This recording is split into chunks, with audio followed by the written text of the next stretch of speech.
गोपीजनसमायुक्तं वृन्दावनमनोहरम् वाञ्छाकल्पतरुर्भ्यश्च कृपा सिन्धुभ्य एव च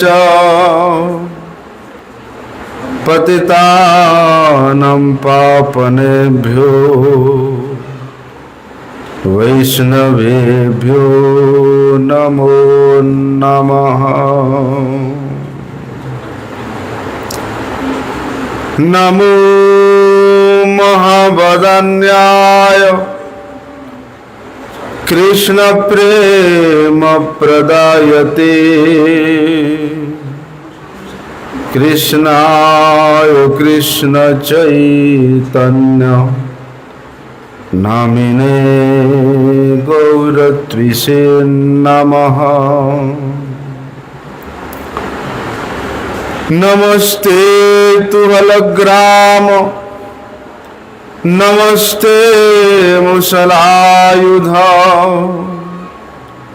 नमस्ते रेवतिकांत नमस्ते भक्तवत्सल नमस्ते बलिनाम श्रेष्ठ नमस्ते धरणिधर प्रलंबार नमस्ते तु त्राहि मां कृष्ण पूर्वज भुजे सव्य वेणुं शिरसि शिखि पिच्छं कटितटे दुकुलं नेत्रान्ते सहचरि कटाक्षं च विदधते सदा श्रीमद्वृन्दावन वसति लीला परिचयो जगन्नाथ स्वामी नयन पथगामी भवतु मे। हे कृष्ण करुणा सिंधु दीनबंधु जगतपते गोपेश गोपिकाकांत राधाकांत नमोस्तुते। तप्त कांचन गौरांगी राधे वृंदावनेश्वरी वृषभानुसुते देवी प्रणमामि हरिप्रिये। वंदे नंदव्रजस्त्रीणां पादरेणुमवीक्ष्णसः यासां हरिर्कथोद्गीतं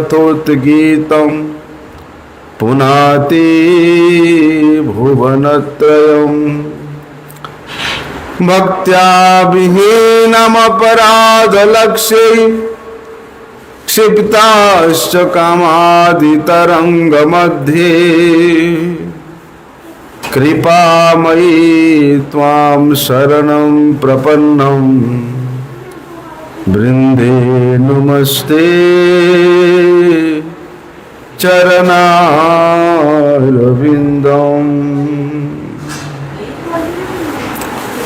सबसे पहले मैं पतित पावन परम आराध्यतम श्री भगवान के अभिन्न प्रकाश विग्रह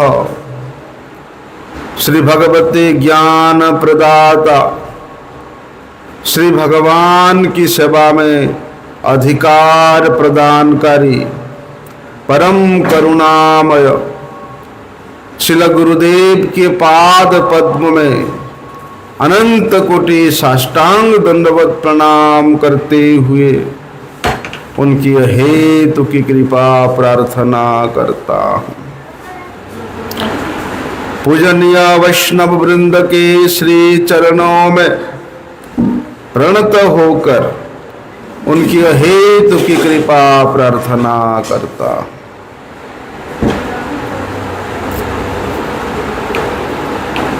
आज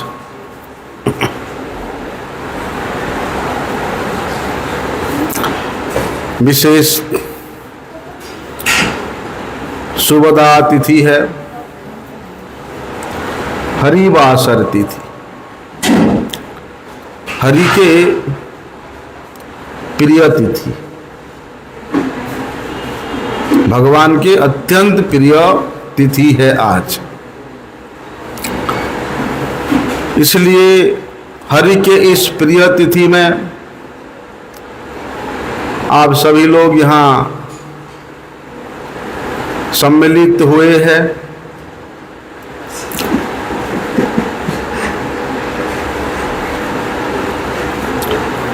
हमारे गुरुजी कहते थे, कलकत्ता मठ में जन्माष्टमी के दिन में, राधाष्टमी के दिन में, अन्नकूट महोत्सव के दिन में भीड़ तो होता ही है, लेकिन उसके अलावा भी हर महीने वहाँ भीड़ हुआ है। मतलब समझना कि आपको पंजिका देखने की जरूरत नहीं है। आज एकादशी तिथि है। क्यों? क्योंकि दूर दूर से लोग एकादशी व्रत पालन करने के लिए मठ में सम्मिलित होते थे। कई बार क्या होता है, रोज रोज लोगों का आना संभव नहीं हो पाता, इसलिए लोग कम से कम 15 दिन में आकर के वैष्णवों के संग में एकादशी पालन करते थे। क्या बोलते थे? Less time less energy and more profit, है ना? ऐसा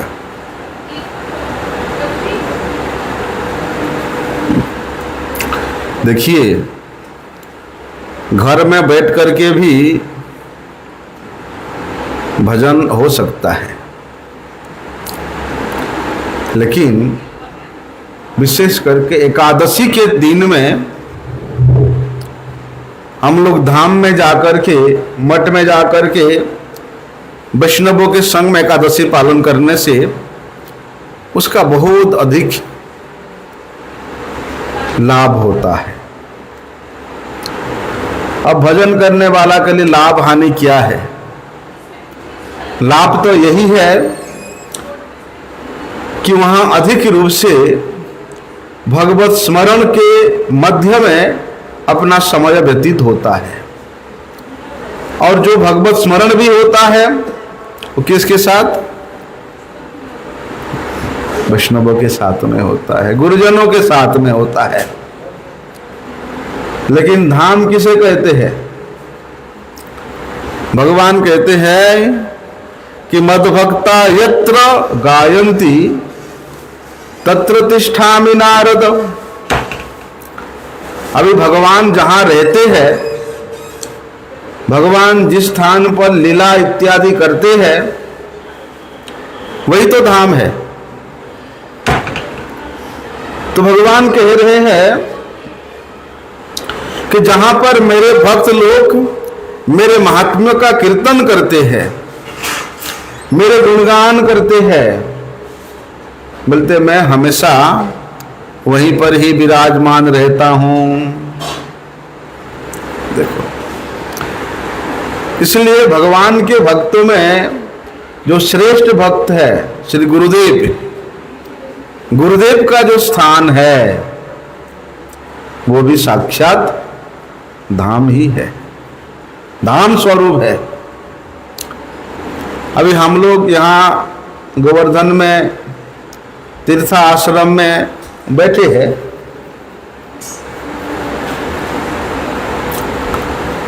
क्या ये जो तीर्थाश्रम है, क्या ये उत्तर प्रदेश का हिस्सा है? हैं?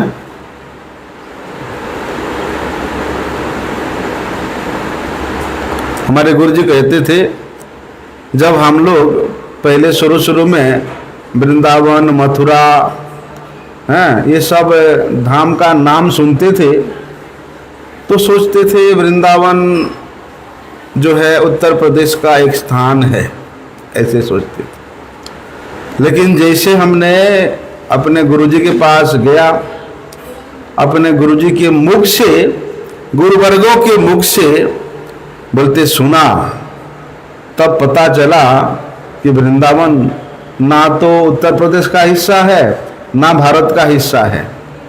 ये तो गोलोक वृंदावन का धाम अवतरण हुआ है यहाँ पर। इसलिए भगवत धाम में विशेष रूप से पंचभूत का कोई भी विकार नहीं होता है। क्यों नहीं होता है? क्योंकि जब भगवान ही निर्गुण है, हरि ही निर्गुण साक्षात, केवल प्रकृति है परः, जिस प्रकार हरि निर्गुण है,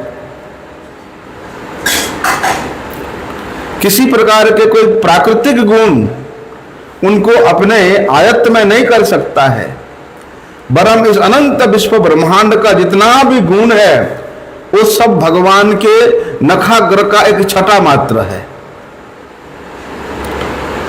इसलिए जब भगवान ही निर्गुण है अर्थात प्राकृतिक गुणों से रहित है, तो उन भगवान के धाम, उन भगवान के नाम, उन भगवान के परिकर वे किस प्रकार से इस प्राकृत गुणों में आबद्ध हो सकते हैं? इसलिए केवल कहने के लिए नहीं है कि हरि निर्गुण है, विश्वास करने के लिए है। हरि निर्गुण है तो हरि संबंधित सभी वस्तु, सभी क्रिया निर्गुण है, चिन्मय है, अचिंत है। इसलिए हरि का धाम भी निर्गुण है, अप्राकृत है, इस प्रकृति के अतीत है। इस प्रकृति में हम लोग देखते हैं यहां पंच महाभूत का विकार है। कोई वस्तु, कोई भी जीव यहां सृष्टि होता है, फिर समय के अंतराल में वृद्धावस्था को पार करते हुए उसका विनाश भी हो जाता है। क्यों होता है? क्योंकि यहां पर उस पांच जो महाभूत है, पंच महाभूत, उसका विकार से विकारित होना ही पड़ता है। इसलिए हम लोग ये पंच महाभूत युक्त प्राकृत शरीर को लेकर के और इस प्राकृत शरीर के अभिमान को लेकर के हम लोग कभी भी धाम में प्रवेश नहीं कर सकते। भगवत धाम में कभी प्रवेश हो ही नहीं सकता है। हम सोच रहे कि हम तो भैया धाम में पहुंच गए, धाम में आ गए हैं, धाम में जमीन खरीद लिया, मकान बना लिया हैं, ऐसे सोचते हैं। लेकिन भगवान के साथ दो शक्ति है, एक महामाया और एक योग माया। जब हम लोग कोई स्वार्थ लेकर के धाम में जाएंगे तो क्या होगा? गुरु जी कहते हैं उसको महामाया पकड़ लेगा। और महामाया कितने रूप में आता है? लाभ, पूजा, प्रतिष्ठा, भोग की इच्छा, मुक्ति की इच्छा, ये सब प्रकार के संभार को लेकर के आपके सामने आता है। व्यक्ति सोचता है देखो हम धाम में गया और ऐसा कृपा हुआ कि भैया इतना बड़ा जमीन खरीद लिया, इतना बड़ा आश्रम मठ बना लिया, इतना बड़ा महंत बन गया, इतने शिष्य बन गए, इतना प्रतिष्ठा हो गया, इतना प्रभाव हो गया। ये महामाया का क्रिया है। स्वार्थ के लिए यदि धाम में जाएंगे तो महामाया के कवल में बंधना ही पड़ेगा, महामाया के जाल में फंसना ही पड़ेगा। ऐसा इसीलिए जागतिक स्वार्थ को लेकर के, अपने सुख समृद्धि की इच्छा को लेकर के यदि धाम में जाएंगे तो भगवान की जो बहिरंगा शक्ति है वो हमको आबद्ध कर लेता है। ऐसा। लेकिन ये भी भगवान का कृपा है ना। अभी भैया इतना प्रतिष्ठा हो गया, इतना ख्याति हो गया, और कोई व्यक्ति आकर के आपको जूता मारने लगे हैं, आपको गालियां देने लगे, तो उसको क्या भगवान का कृपा समझोगे? हैं? बोलते हैं गुरुजी ये भी भगवान का कृपा है। जैसे माता पिता का अपने बच्चों के साथ वास्तव में स्नेह रहता ही है, प्यार रहता ही है। क्यों रहता? क्योंकि वहां पर माता पिता के साथ बच्चों का संबंध है। कई बार बच्चे को चुम्बन भी करते हैं, प्यार भी करते हैं, बड़े लाड भी लड़ाते हैं, और कई बार थप्पड़ भी मारते हैं, है कि नहीं?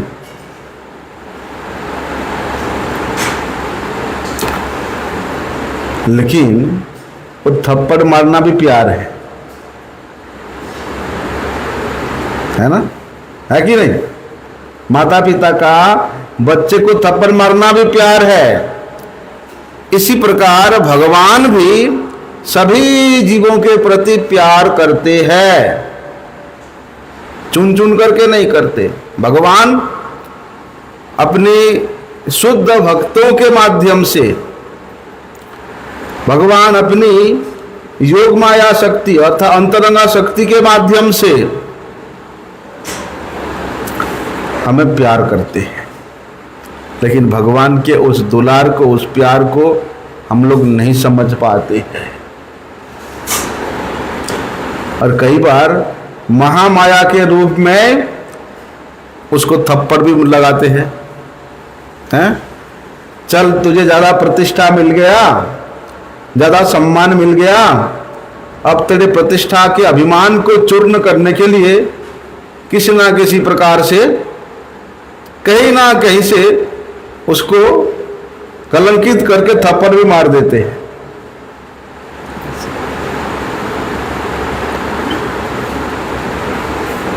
ऐसा हमने बहुत साल पहले सुना था हमारे गुरु वर्गों से कि एक बड़े प्रभावशाली महात्मा थे, नाम नहीं बोलूंगा मैं उनका, बड़े ख्याति था पूरे भारतवर्ष में उनका। हजारों लोग उनके दर्शन करने के लिए रोज जाते थे, खड़े रहते थे उनके आश्रम के बाहर में कि महाराज जी का दर्शन करेंगे, दर्शन करेंगे, दर्शन करेंगे।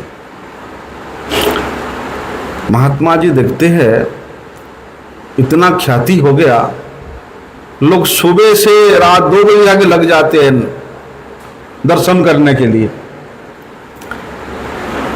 तो महात्मा जी सुनते हैं भगवान ने इतना ख्याति दे दिया, ये लोगों को दर्शन देने के चक्कर में हमारा भजन नहीं हो रहा है, भजन के लिए हमें समय नहीं मिल रहा है, हैं? उन्होंने क्या किया, एक दिन बाजार में चलते चलते किसी औरत को छेड़ दिया। अब भैया औरत को छेड़ते ही महात्मा के ऊपर दे चप्पल, दे जूता, दे थप्पड़ पड़ने लगा, और महात्मा जी बड़े खुश हो रहे हैं। आज भगवान का विशेष कृपा हुआ है, जो ख्याति मिला था उससे मुक्ति तो कम से कम मिला। उसके बाद कोई नहीं गया उनके आश्रम में उनके दर्शन करने के लिए, और महात्मा जी उसको भगवान का कृपा समझ करके बड़े प्रसन्नता से रहे। देखो, उसको भगवान का कृपा समझना बड़ा कठिन है। क्या होता है, हम लोग ये अनुभव नहीं कर पाते हैं, समझ नहीं पाते हैं कि हम भगवान के संतान हैं, नहीं अनुभव कर पाते हैं। क्या हम पर भगवान का प्यार नहीं रहेगा? अरे जब जैसे एक छोटा सा बालक किसी गंदी चीज को उठा करके खाने लगता है, मिट्टी खाने लगता है, तो उसके माता उस बच्चा को जाकर के रोकता है। कई बार बच्चा जिद करता है, नहीं मुझे वो मिट्टी खाना है, तो मैया उसको थप्पड़ में भी मार करके उस मिट्टी खाने से उसको रोकती है। फिर क्या होता है, वो बालक रोता है, बार बार रोता है। जब माता देखती है कि ये बच्चा इतना चिल्ला चिल्ला के रो रहा है, तो माता भी भावुक हो जाती है ना, भावुक हो जाती माता भी। चल ले ले, खा ले, कितना देर तक रोता रहेगा, थोड़ा मिट्टी खाना खा ले, कोई बात नहीं, है ना।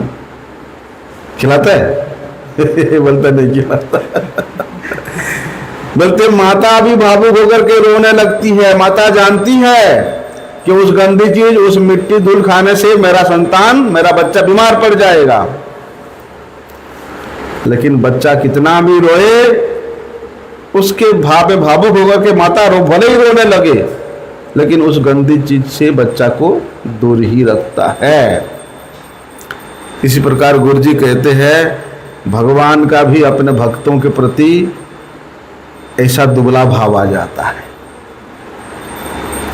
भगवान देखते हैं कि मेरा भजन करने आया है, लेकिन मेरे से वो संसार के सुख चाहता है। आमा भजे मागे संसार सुख, मेरा भजना करके वो संसार के सुख मांगता है, संसार के भोग चाहता है।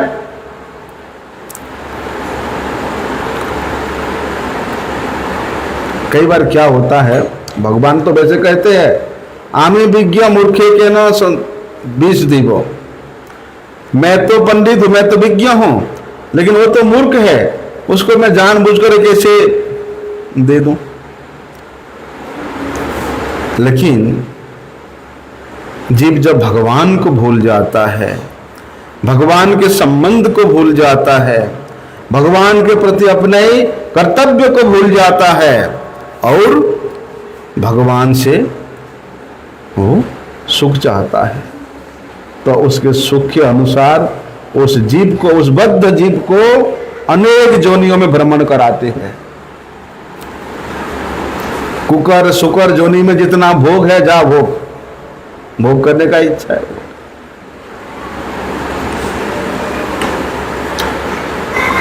यदि तुम मुझे भोगना चाहोगे तो मुझे तो भोग नहीं सकते हो। क्यों? क्योंकि मैं ही अहम ही सर्व यज्ञानाम भोक्ता च प्रभुरेव च, मैं ही एकमात्र भोक्ता हूं और संसार में सभी भोग्य है।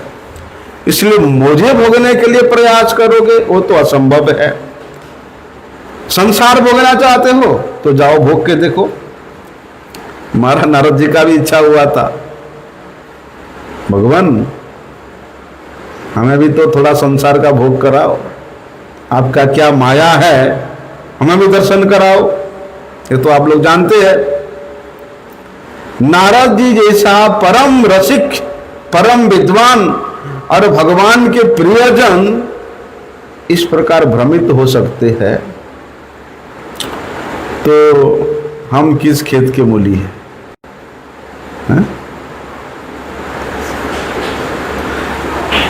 क्योंकि ये जो भोग की प्रवृत्ति है, इस भोग के प्रवृत्ति के कारण जीव अनेक योनियों में भ्रमण करता है और उन जोनियों में भ्रमण करते करते उसको भोग करने का शक्ति भी भगवान उसी प्रकार उसको गठन करते हैं। अब भोगो, किंतु उस भोग में क्या है? जन्म मृत्यु जरा व्याधि दुख ही दुख है। वहां सुख का लेश मात्र नहीं है। भगवान का जो थप्पड़ है ना, तभी याद आता है, अरे मैं तो अच्छा ही था। हा? तभी याद आता है भगवान का थप्पड़।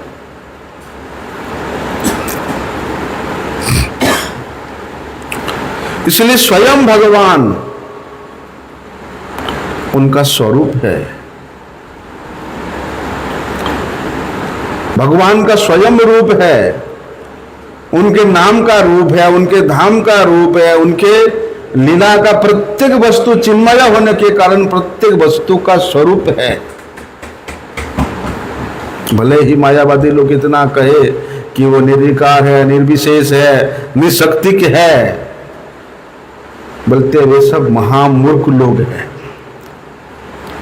जो लोग भगवान को निराकार निर्विशेष के रूप में कहते थे, ऐसे मूर्खों के लिए स्वामी महाराज, ऐसे भक्ति वेदांत स्वामी महाराज कहते थे, he is the full number one.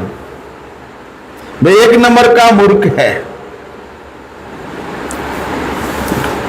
इसलिए हमारा व्यक्तित्व है, और वे समझते हैं कि भगवान का कोई व्यक्तित्व है ही नहीं। He is formless, he is attributeless, he is powerless, he is nothing। ऐसे मूर्ख लोग होते हैं दुनिया में। किंतु हमारे गुरु जी कहते हैं कि भगवान का स्वरूप है, भगवान का स्वरूप है, इसलिए छाया स्वरूप ये जगत हमें दिखाई दे रहा है। जब कोई वृक्ष होता है तब जाकर के उस वृक्ष का छाया हमें दिखाई देता है। उसी प्रकार भगवान का स्वरूप है, तभी छाया स्वरूप ये जो माया का आधार इस जगत हमें दिखाई देता है। लेकिन किसी जड़ वस्तु का स्वरूप नहीं होता, केवल जो चेतन पदार्थ है उसी का ही स्वरूप होता है। वो अणुचेतन है, अणुस्वरूप है, अणुचेतन है, विभु चेतन विभु स्वरूप होने के कारण वे भगवान क्या है? वे सर्वज्ञ है, वे पूर्ण आनंदमय है, वे आनंद कंद है, वे आनंदमय विग्रह है। वे भगवान इच्छा करने मात्र से अनंत ब्रह्मांड की सृष्टि होता है, लय होता है, पालन भी होता है इच्छा करने मात्र से। इसलिए वे भगवान, वे सर्वशक्तिमान है। भगवान से बाहर यदि हम लोग अपने आप को सोचें, भगवान से बाहर हम अपनी गांव को, अपने शहर को, अपने घर को समझें तो असंभव है। सब कुछ भगवान के अंदर ही अंतर्निहित है। अनंत ब्रह्मांड है, एक दो नहीं, अनंत वैकुंठ है, अनंत धाम है, और उनके अंदर ही सब कुछ है। लेकिन उन भगवत धाम में किसी प्रकार का कोई व्यवधान नहीं है, कोई बैरियर नहीं है। लेकिन जैसे ही हम अपने आप को ये संसार का समझने लगते हैं, इस परिवार का समझने लगते हैं, शरीर संबंधी व्यक्तियों का समझने लगते हैं, इसलिए यहां हर चीज में बैरियर है, प्रतिबंध है, व्यवधान है। लेकिन वहां पर ऐसा प्राकृत शरीर नहीं है। अप्राकृत शरीर होने के कारण वहां किसी प्रकार का कोई बैरियर होता ही नहीं है। इसलिए सब कुछ अहम एवं असमयमाग्रे नान्यजत सदसत परम, जो कुछ भी दिखाई दे रहा है वो सब कुछ उस पूर्ण वस्तु भगवान के अंदर ही है। कुछ भी उनसे बाहर हम लोग कल्पना कर ही नहीं सकते हैं। सोचेंगे कि हम भगवान को धोखा दे करके छुप करके ये काम कर लेंगे, असंभव है, असंभव है। कोई व्यक्ति छुप करके अच्छा काम या बुरा काम कुछ भी नहीं कर सकता है। इसलिए यहां हम लोग जो भी काम करते हैं, अच्छा काम करें या बुरा काम करें, उसका फल देने वाला कौन है? एकमात्र भगवान है। कर्मण्येवाधिकारस्ते मां फलेषु कदाचन मां कर्म फल हेतुर मां स्ते संगस्त्व कर्मणि। गीता में भगवान इस बात को कहते हैं। ये तो भगवान की कही गई बात है। हम गीता तो पढ़ते हैं, लेकिन गीता की जो उपदेश है, जो शिक्षा है, उसके ऊपर हम लोग खरे नहीं उतरते, विश्वास नहीं करते, तो क्या लाभ है? कुछ लाभ है? इसलिए देखो, तुम अच्छा काम भी कर सकते हो, तुम बुरा काम भी कर सकते हो। क्यों? क्योंकि भगवान ने तुम्हें इंडिपेंडेंस दिया है, स्वतंत्रता दी है। परंतु भगवान के द्वारा दी गई उस स्वतंत्रता को, रिलेटिव इंडिपेंडेंस को हम लोग सद्व्यवहार नहीं करते हैं। यदि उस रिलेटिव इंडिपेंडेंस को एब्सोल्यूट इंडिपेंडेंस के साथ नहीं जोड़ेंगे, तब तो फिर वो जन्म ही बेकार है। इसलिए एकमात्र जो एब्सोल्यूट ट्रुथ है भगवान, उनके साथ यदि हम अपने इस इंडिपेंडेंस को, स्वतंत्रता को लगा के रखेंगे, वास्तव में उसी से ही हमारा कल्याण होगा। लेकिन उस इंडिपेंडेंस को हम लोग अपने सुख सुविधा में लगा देते हैं, घर परिवार में लगा देते हैं, समाज देश में लगा देते हैं, जो कि निरर्थक है। और बोलते हैं जब भाई कोई वस्तु का इच्छा, क्रिया या अनुभूति नहीं रहती है, तब उस वस्तु को हम लोग क्या कहते हैं? जड़ कहते हैं। वो कुछ बात नहीं कर सकता। लेकिन देखो, एक छोटा सा चींटी भी वो अपने इच्छा से चलती है। उस चींटी के रास्ते पे यदि आप अपना इतना बड़ा हाथ भी रख दो, वो उधर से घूम करके जाएगा ही जाएगा। उस चींटी के इच्छा के अनुसार, इच्छा के विपरीत आप करोगे भी, लेकिन उस चींटी का अपना इच्छा है कि मुझे उधर जाना है। ये उसके स्वभाव में नहीं है। हम उसको मार सकते हैं, तब भी वो चींटी अपनी इच्छा के अनुसार ही चलेगी। अपने इच्छा के अनुसार नहीं चला सकते हो। ना उधर मत जा, इधर जा। हम लोग बचपन में करते थे इसे। जब चींटियों का वो लाइन लगा रहता था, वहां हम लोग ऐसे करके गड्ढा कर देते थे डंडा में। लेकिन वो चींटी गड्ढा के धार में जाकर के फिर उधर से घूम करके उधर ही जाएगा। इसलिए भगवान वे स्वतः स्वतंत्र पुरुष है। वे भगवान आनंदमय सर्वशक्तिमान पुरुष है।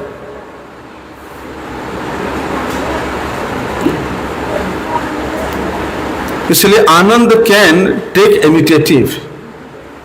यदि आनंद प्राप्त करना चाहते हो, उस आनंदमय वस्तु के संपर्क में आना ही पड़ेगा। हम अपनी चेष्टा से कभी भी आनंद प्राप्त नहीं कर सकते, हम मिलेगा ही नहीं। हम अपनी चेष्टा से कभी भी सुख प्राप्त नहीं कर सकते हैं। सोचते हैं कि हमने अपनी चेष्टा से नौकरी किया, बिजनेस किया, बन मकान बनाया, अपनी चेष्टा से परिवार बनाया, ये किया वो किया। नहीं, हम अपनी चेष्टा से निकृष्ट वस्तु को, अर्थात जड़ वस्तु का संग ही प्राप्त करके। इसलिए इस दुनिया में जब तक हम लोग सुख के लिए प्रयास करते रहेंगे, तब तक भैया हमें सुख नहीं मिलेगा। जब तक उस सुख स्वरूप, सुख सागर भगवान के संपर्क में नहीं आएंगे, उनके संबंध में नहीं रहेंगे, उनसे प्रीति का आदान प्रदान नहीं करेंगे, तब तक सुख कभी मिलने वाला है ही नहीं। कई बार देखते हैं हम लोग सुख के लिए प्रयास करते हैं तो प्रयास से ही दुख मिलने लग जाता है ना। अरे तुम प्रयास क्यों कर रहे हो? सुख स्वरूप तो भगवान है।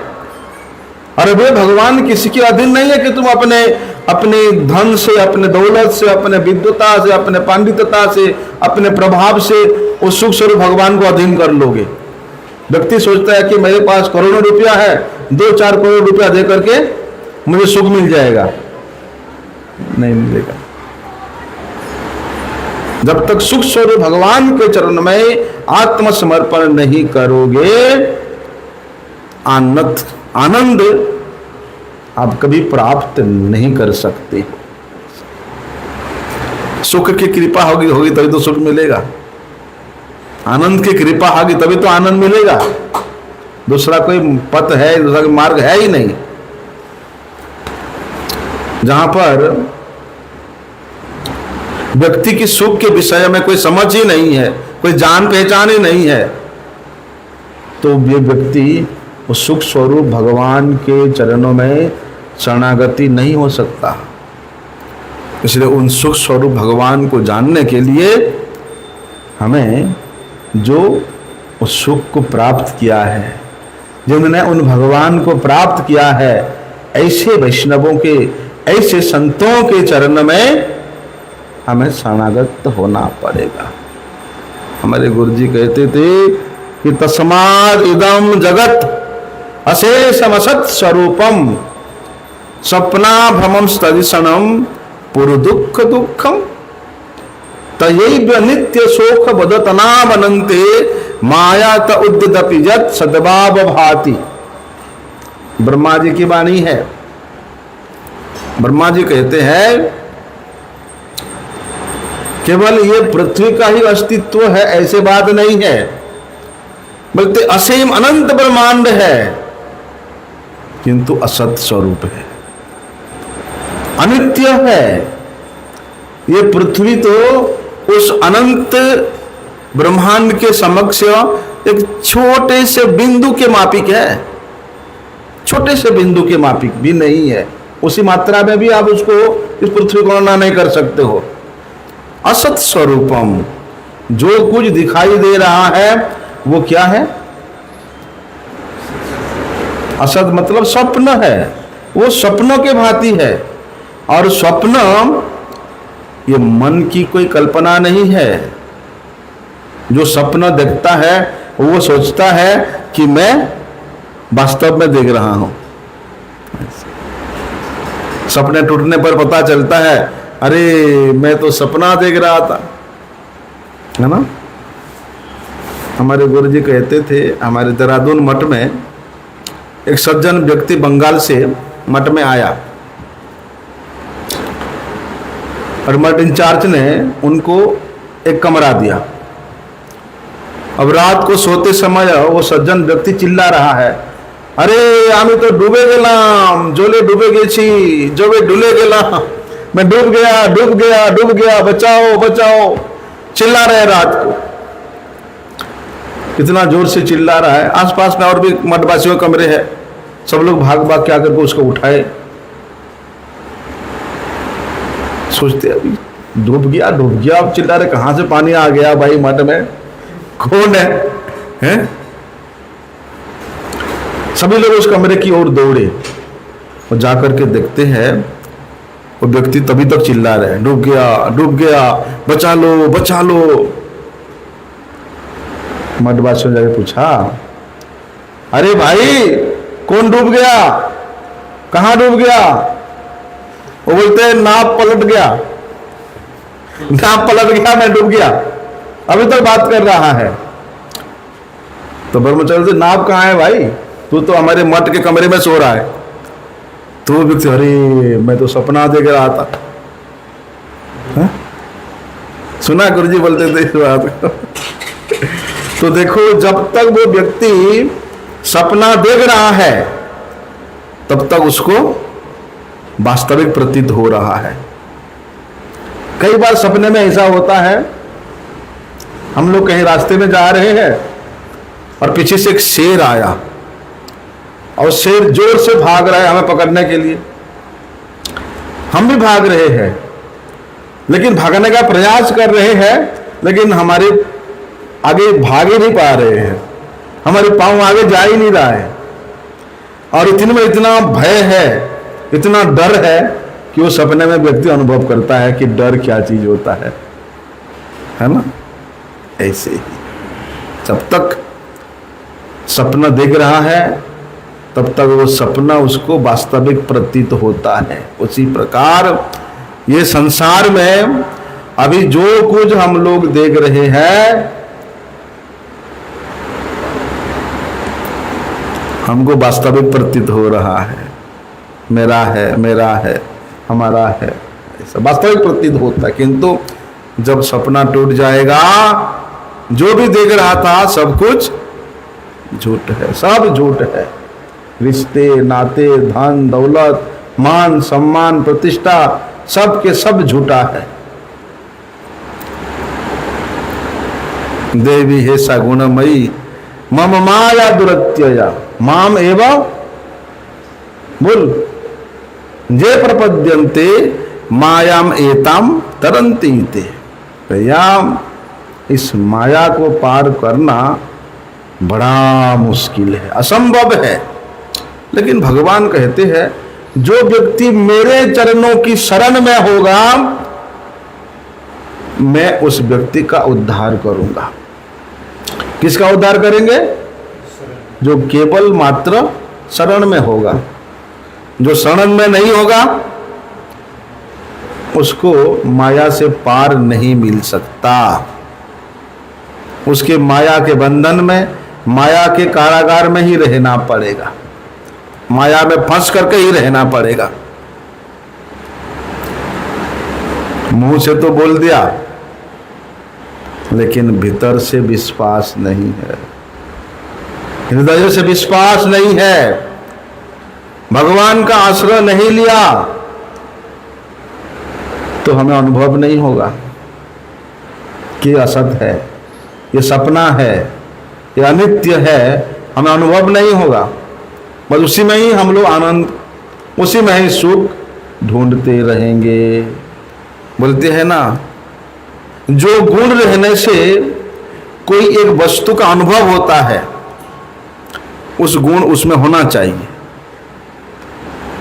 जैसे ये घड़ी है, इसका गुण है कि भैया बैटरी होगा तो ये घड़ी चलता रहेगा। जब इसका बैटरी को हटा दें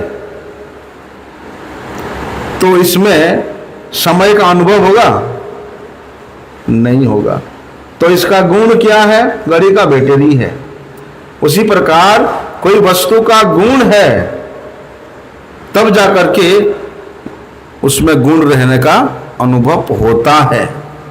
जैसे कोई आम का फल है, ठीक है ना, अभी आम का फल है तो उसका गुण है ना। फलेन फल कारणम अनुमीयते, फल से ही फल का कारण पता चलता है। फल को देख करके बता सकते हैं ये आम के पेड़ का फल है। या आम हाथ में लेकर के नहीं बोल सकते ना, ये तो नीम का पेड़, नीम पेड़ का फल है, बोल सकते हैं ऐसा। इसलिए फल को देख करके ही फल का जो कारण है, कहां से वो बना है, वो पता चलता है। जैसे ग्राहक ने जब गजेंद्र को पकड़ा तो गजेंद्र ने भगवान का स्तुति किया और स्तुति करते ही भगवान प्रकट हुए, आ गए। लेकिन हम लोग तो भैया सुबह 1-1 घंटा तो स्तप करते हैं, स्तुति करते हैं, हमारे पास तो भगवान नहीं आते ना? उनके पास क्यों आएंगे, हमारे पास क्यों आएंगे? क्या भगवान पक्षपाती है। गजेंद्र ने एक स्तव किया तो भगवान आ गए, और हम जो है 40-40 साल से 1-1 घंटा स्तव कर रहे, भगवान नहीं आए, तो भगवान पक्षपाती है? यहाँ गजेंद्र ने भगवान को कुछ रिश्वत दिया था, है? देखो, भगवान को कोई भी रिश्वत नहीं दे सकता, है ना?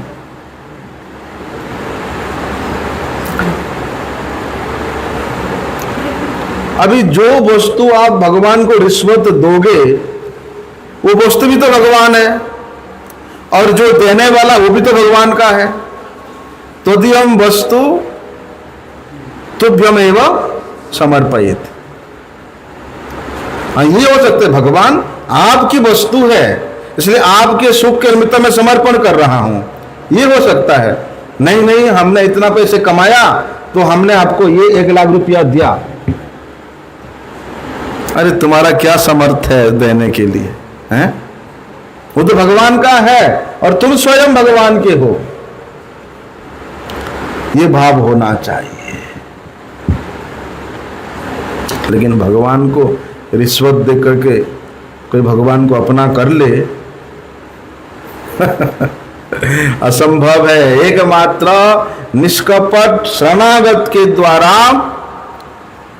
भगवान मिल जाएंगे।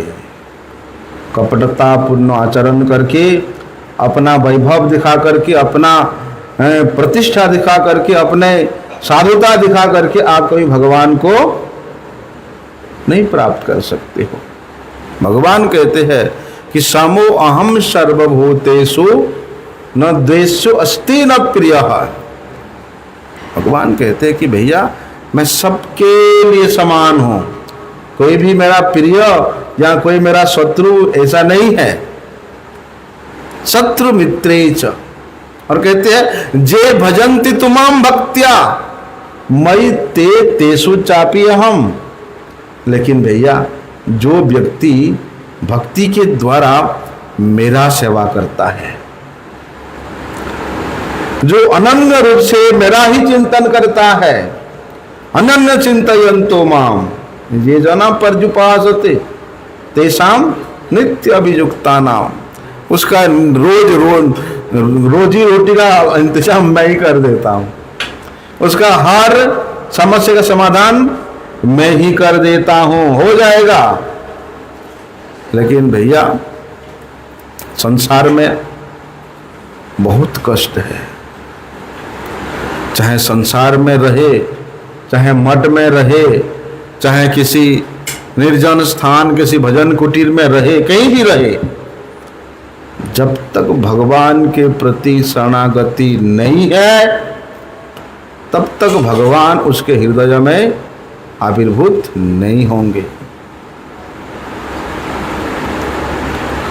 तब तक हमारे हृदय से अज्ञान जाएगी नहीं। देखना ना, यदि कोई एकदम अंधेरा सा कमरा है और उसमें आप किसी वस्तु को ढूंढने के लिए जा रहे हो, कुछ नहीं दिख रहा है, कहां कहां ढूंढोगे, उल्टा पुल्टा करके हैं, गिरते उड़ते जा करके ढूंढते रहोगे। जो वस्तु को आप उस अंधेरे कमरे में ढूंढने को प्रयास कर रहे हो, वो वस्तु इतना सहज में मिलने वाला नहीं है, उल्टा पुल्टा करके आ जाओगे। लेकिन जैसे ही लाइट जल जाता है, जैसे ही प्रकाश आ जाता है, तो उस वस्तु को ढूंढने में कोई कष्ट होता है? नहीं होता, सीधे सीधे जाकर के पकड़ के ले आएंगे।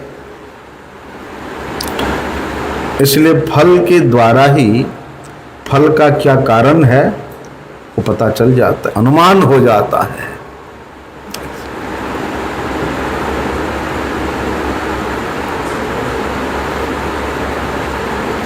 आज हरिवासर तिथि है। कौन सा एकादशी है? कामदा एकादशी। कामदा एकादशी का महात्म्य बराह पुराण में वर्णन है। युधिष्ठिर महाराज ने श्री कृष्ण के पास जाकर के पूछते हैं कि भगवान, ये जो चैत्र मास के शुक्ल पक्ष की एकादशी तिथि है, इसका क्या नाम है, क्या महात्म्य है, तो भगवान श्री कृष्ण कहते हैं कि देखो, सागर वंश के एक राजा थे महाराज दिलीप। दिलीप राजा ने अपने कुलगुरु वशिष्ठ से यही प्रश्न किया था कि ये शुक्ल पक्ष के चैत्र मास का जो एकादशी है इसका क्या महात्म्य है। तो वहाँ पर वशिष्ठ जी ने कहा था कि हे राजन, ये एकादशी का नाम है कामदा एकादशी, और बोलते हैं ये एकादशी व्रत जो निष्ठा से पालन करता है सभी प्रकार के पापों से मुक्त हो जाता है, सभी पाप उसका भस्मसात हो जाता है। इसलिए एकादशी करने से, ये एकादशी करने से जितने भी असद गति है उन असद गति से उसका उद्धार हो जाता है। इतना ही नहीं, बोलते एकादशी पुत्रदा है, अतः पुत्र भी प्राप्त करा देती है ये वाला एकादशी। कामदा है तो कामना तो पूर्ण करेगी ही। तो वहाँ पर वशिष्ठ ऋषि ने महाराज दिलीप को एक प्रसंग सुनाया था। बड़े प्राचीन काल की घटना है। रत्नपुर नामक एक नगरी में पुंडरीक नाम का एक राजा था, बड़ा वैभवशाली था। महाराज उसके राजसभा में गंधर्व, किन्नर, अप्सरा ये सब आकर के सेवा करते थे, इतना प्रभावशाली था। तो उसके राजसभा में नित्य प्रति नृत्य और संगीत का आयोजन हुआ करता था। और बोलते स्वर्ग के ललित नाम का एक अप्सरा, ललिता नाम की एक अप्सरा और उसका ललित नाम का एक गंधर्व, दोनों पति पत्नी है।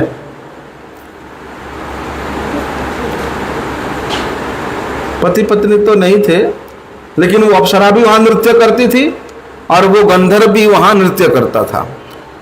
अब नृत्य करते करते दोनों में भैया प्यार हो गया है। और प्यार ऐसा हुआ कि दोनों एक दूसरे के प्रति बड़े आसक्त थे, शादी भी कर लिए। इतना आसक्त कि एक मुहूर्त भी एक दूसरे को छोड़ करके वे लोग नहीं रह पाते थे। ऐसे ही राजा पुंडरीक के उस सभा में एक रंगारंग कार्य का आयोजन हुआ था। और उस कार्यक्रम में राजा ने अपने बड़े बड़े मेहमानों को बुलाया था और ललिता उस दिन नहीं आई थी, लेकिन ललित उस प्रोग्राम में आया और उसको गाने के लिए वहां अवसर दिया गया।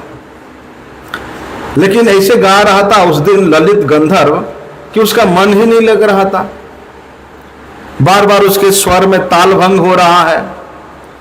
तब राजा सोचता है, अरे ये व्यक्ति तो अच्छा गाता है, लेकिन आज इसके सुर ताल में इतना भंग क्यों हो रहा है?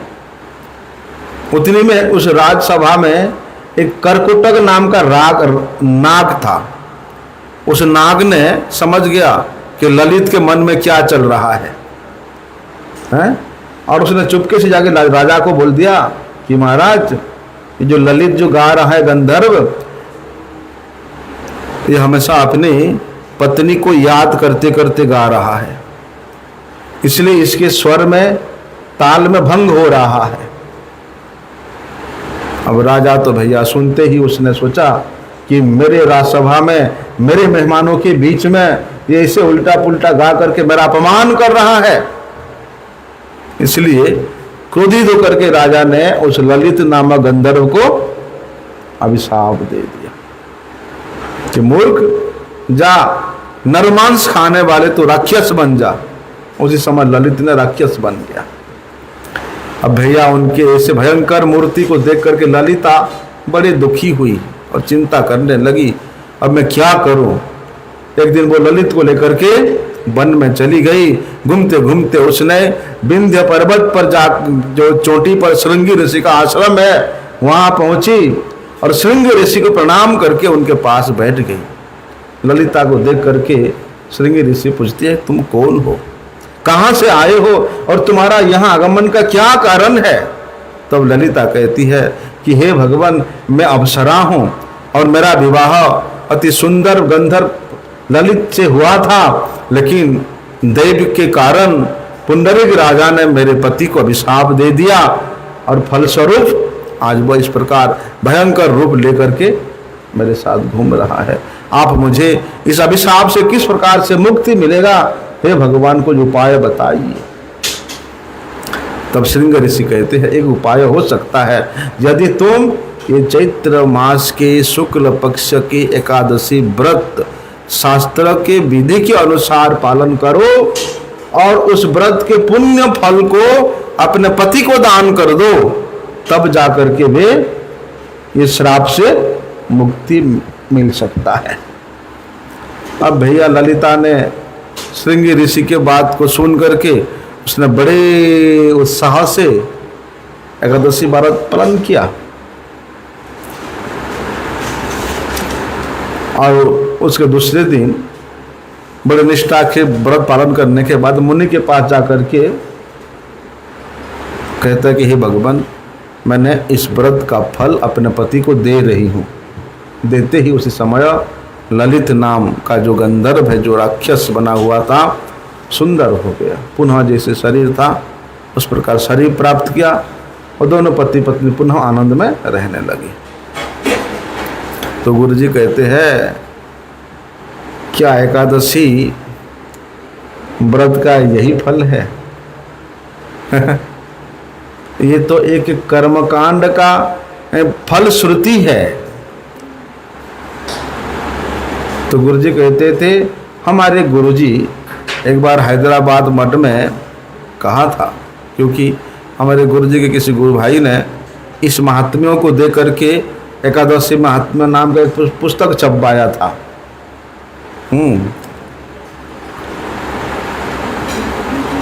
कहते ये सब ठीक नहीं है। परम गुरु जी कहते ये सब ठीक नहीं है। पहले से ही हमारा संसार के नाशवान वस्तुओं के प्रति इतना आकांक्षा है और वो आकांक्षा को पूर्ति करने के लिए इतना प्रयास है, इसमें भी इस प्रकार का ईंधन देना, रोग से मुक्ति होना, पुत्र प्राप्त हो, सुंदर शरीर प्राप्त करना, धन प्राप्त करना, ये एकादशी व्रत का वास्तविक फल नहीं है। फिर क्या है?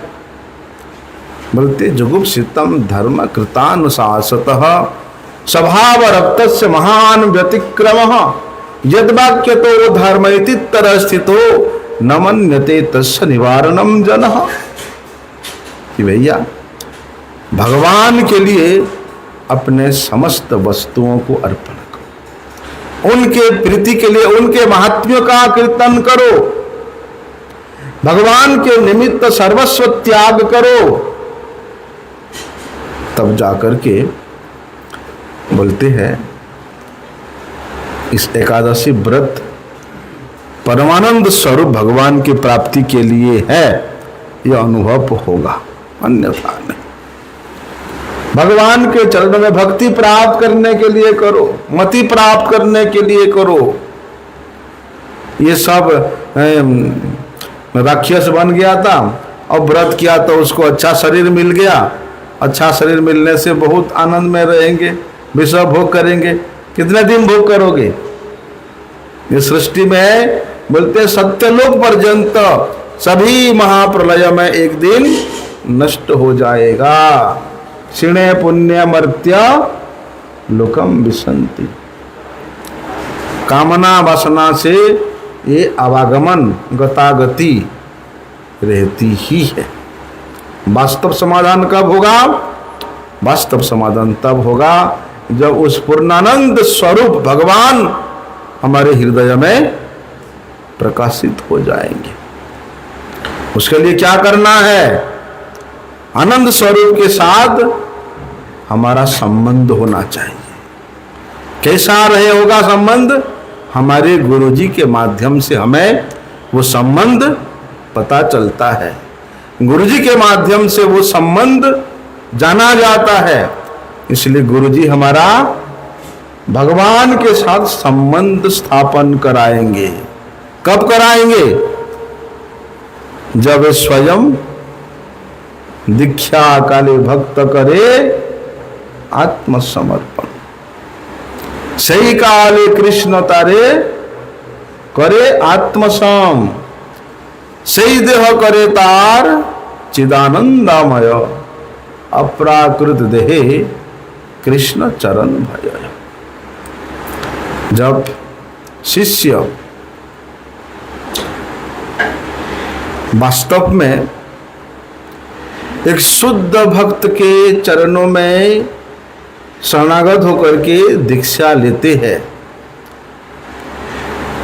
तो उस समय उस शिष्य के हृदय में दिव्य ज्ञान की अनुभूति होती है, दिव्य ज्ञान की प्रकाशन होता है।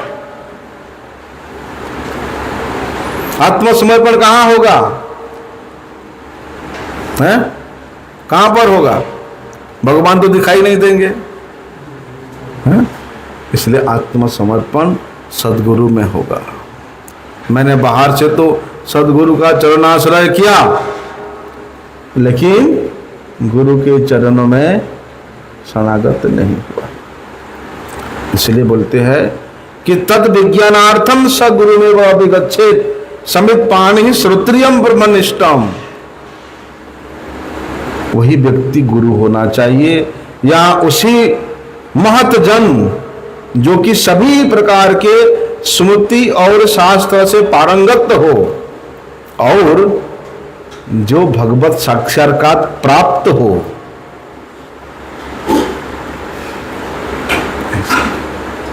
जिन्होंने भगवान को देखा है, जिन्होंने भगवान को प्राप्त किया है, उसको बोलते ब्रह्मनिष्ठ। ऐसे महात्मा के चरणों में हमें शरणागत होने के लिए शास्त्र निर्देश करते हैं।